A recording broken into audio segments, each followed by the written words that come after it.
ニコン Z52DX-MC35mm vs35mm F1.4。 はい、皆さんこんにちは、長チャンネルです。視聴者さんからニコール ZDX-MC35mm F1.7 とニコール Z35mm F1.4 の対決を見てみたいというリクエストがあったので Z52 につけて検証してみました。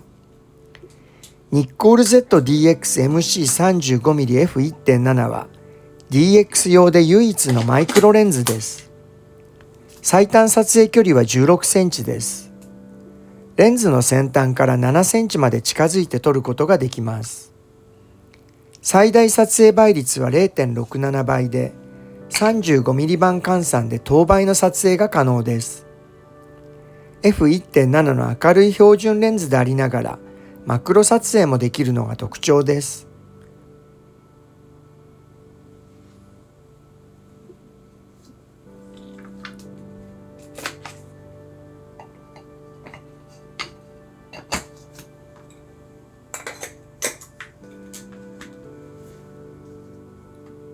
重さは 220g と DX 用のレンズなのでとても軽いです。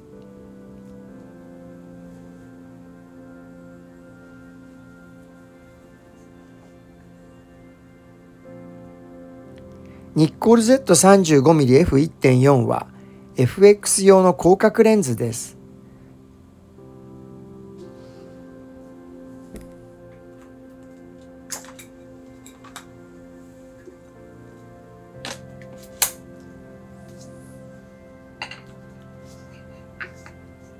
Z52 につけると換算 52.5mm の標準レンズになります。最短撮影距離は27センチ、最大撮影倍率は 0.18 倍です。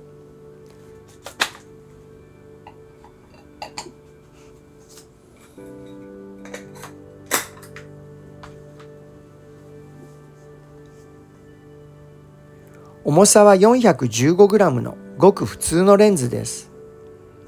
絞り開放 F1.4 での柔らかい描写が特徴で、動画撮影にも適しています。この2本のレンズをニコンの APS-C ミラーレス Z52 につけて撮り比べてみます。それでは、Let's get started!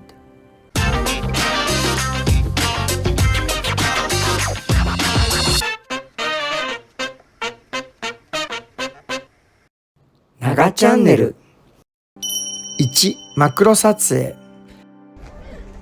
DX-MC35mm の特徴を生かしてクローズアップでアジサイを撮りました。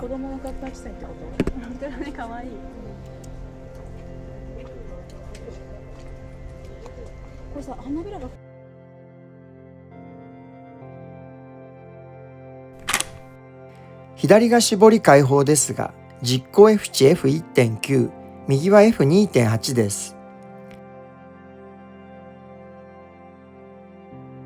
左の絞り開放よりも少し絞った右の F2.8 の方がいい感じです。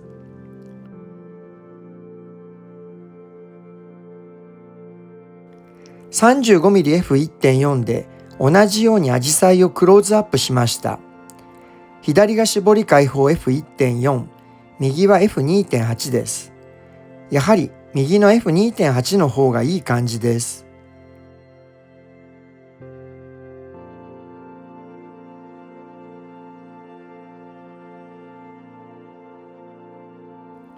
F2.8 同士を並べてみても、どちらも柔らかいボケのいい写真が撮れました。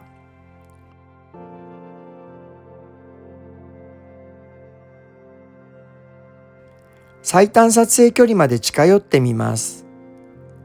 左が MC35mm の16センチ、右が 35mm F1.4 の27センチ。左のような大きく拡大された写真は、マイクロレンズ MC35mm でなければ撮れない大きさです。2、解像感。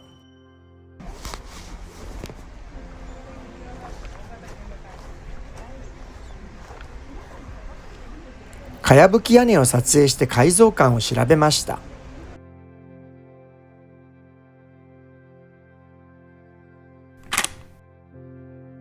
まずは MC35mm の開放 F1.7。中央部はよく改造しています。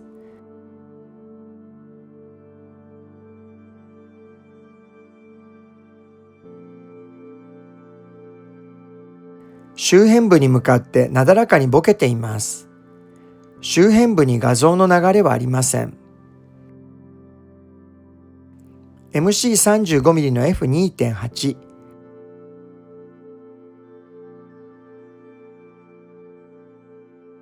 屋根は隅までよく改造しています。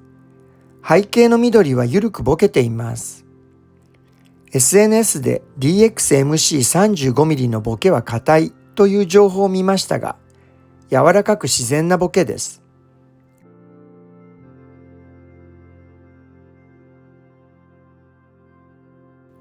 MC35mm の F8。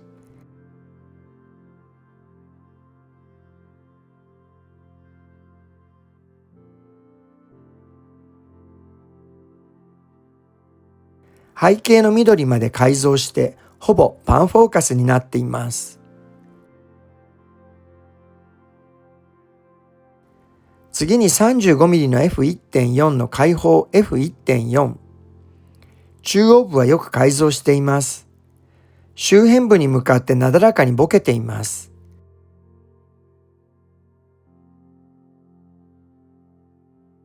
画像の流れはありません。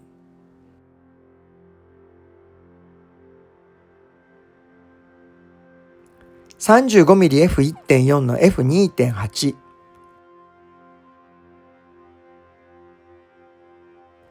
屋根は隅までよく改造しています。背景の緑は緩くボケています。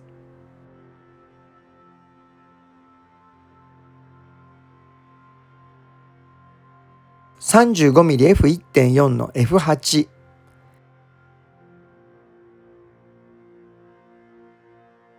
背景の緑まで改造してほぼパンフォーカスになっています。2本のレンズに大きな違いはありませんでした。3. AF スピード。いつもの京王線で近づいてくる電車と遠ざかる電車を連写します。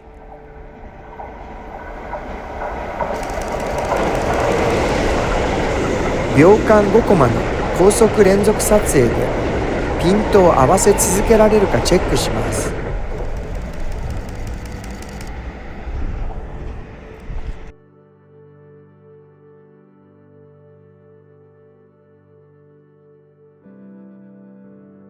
シャッタースピード200分の1秒、絞り F4 です。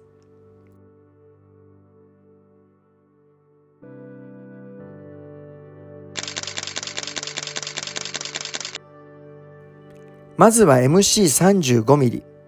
近づいてくる電車。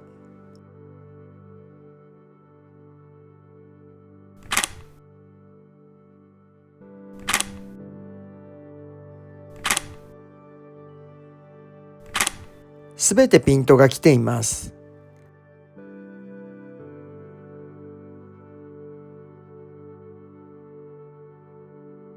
遠ざかっていく電車。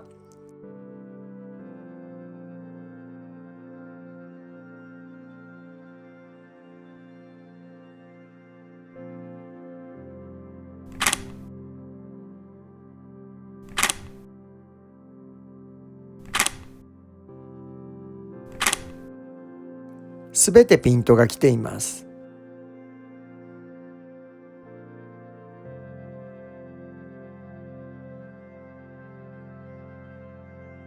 次に 35mm F1.4。近づいてくる電車。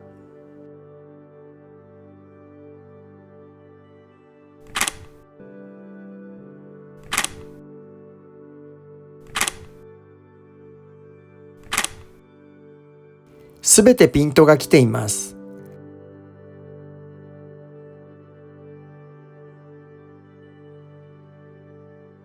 遠ざかっていく電車。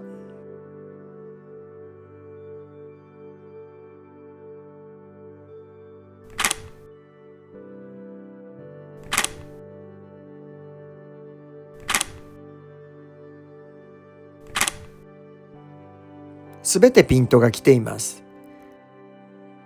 2本とも AF スピードに問題はありません。長チャンネル。4. 暗所撮影。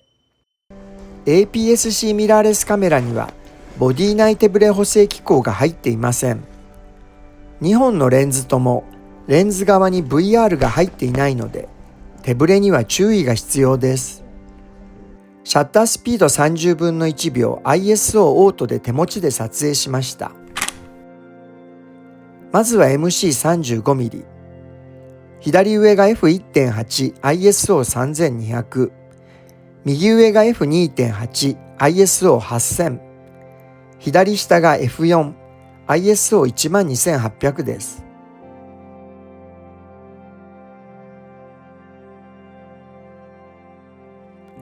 F1.8 は何度か撮り直したのですが、手ブレしています。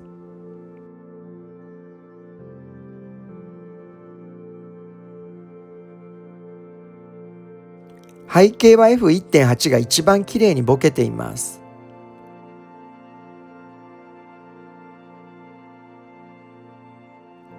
F2.8 と F4 はよく改造していますが、ノイズがやや目立っています。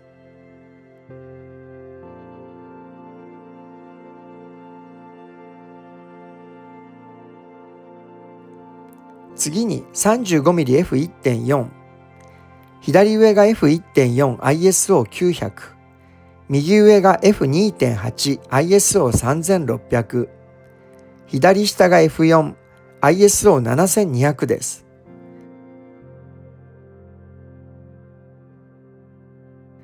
慣れてきたので手ブレしないで撮れました。3枚ともよく改造しています。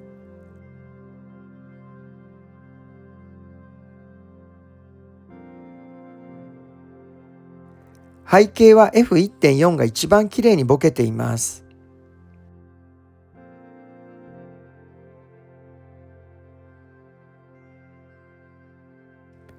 F4 は ISO7200 なのでノイズがやや目立っています。APS-C の暗所撮影は手ブレと高感度ノイズに気をつける必要があります。単焦点レンズは開放 F 値が明るいので暗所撮影では有利です。5. ボケ味。SNS で MC35mm のボケは硬いという書き込みを見たので詳しく見てみます。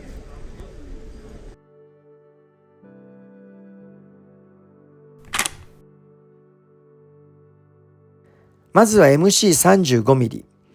左が絞り開放 F1.8。右が少し絞って F2.8。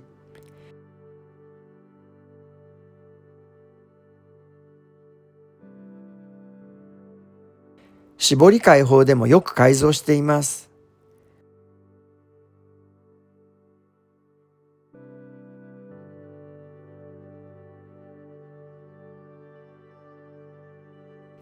絞り開放の方がボケ具合も良いです。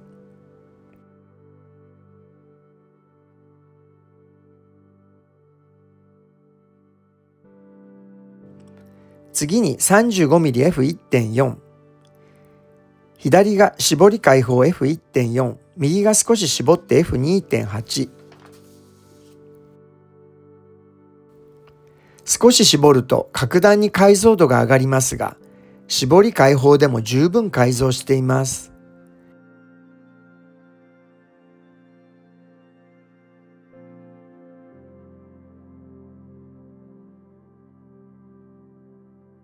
絞り開放の方がボケが柔らかく綺麗です。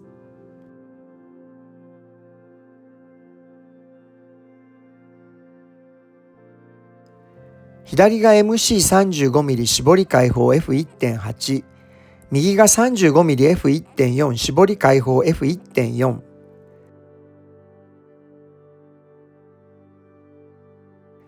改造感は MC35mm の方が良くて、ボケは 35mmF1.4 が柔らかい感じがします。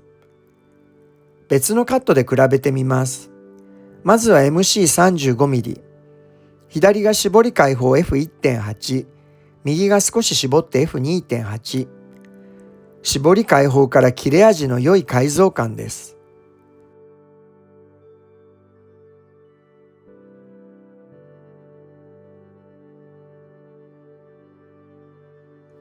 次に 35mmF1.4、左が絞り開放 F1.4、右が少し絞って F2.8。絞ると改造感が増します。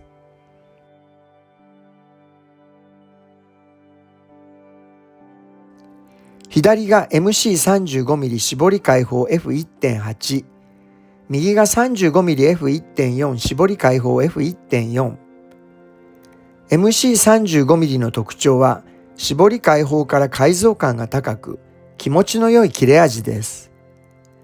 玉ボケの輪郭に少しだけエッジが出ているようで、これがボケが硬いと言われるようです。35mm の F1.4 もレンズの特徴がよく出ていて、絞り開放だと少し柔らかいです。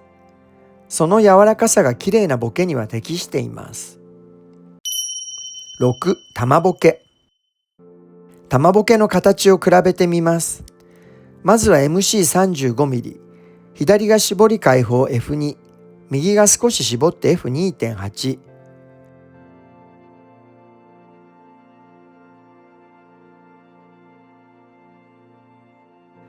中央部は綺麗ですが、周辺部は歪んでいます。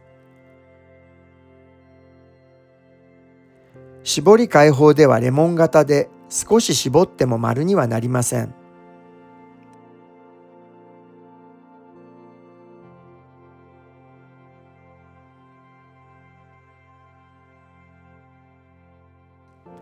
次に 35mmF1.4、左が絞り開放 F1.4、右が少し絞って F1.8。中央部はとても綺麗です。